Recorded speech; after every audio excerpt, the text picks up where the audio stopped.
তোমাকে ভালোবাসার কথা বলতে গিয়েও কতবার যে আমি সে কথা বলিনি, সে কথা আমার ঈশ্বর জানেন। তোমার হাতের মৃদু কড়া নাড়ার শব্দ শুনে জেগে উঠবার জন্য দরজার সঙ্গে চুম্বকের মতো আমি গেঁথে রেখেছিলাম আমার কর্ণযুগল। তুমি এসে আমাকে ডেকে বলবে, এই ওঠো, আমি আমি আর আমি একই শুনলাম, এমন উল্লাসে নিজেকে নিক্ষেপ করব তোমার উদ্দেশ্যে। কতবার যে এরকম একটি দৃশ্যের কথা আমি মনে মনে কল্পনা করেছি, সে কথা আমার ঈশ্বর জানেন।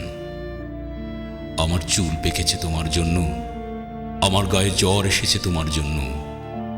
আমার ঈশ্বর জানেন আমার মৃত্যু হবে তোমার জন্য। তারপর অনেক দিন পর একদিন তুমিও জানবে আমি জন্মেছিলাম তোমার জন্য, শুধু তোমার জন্য।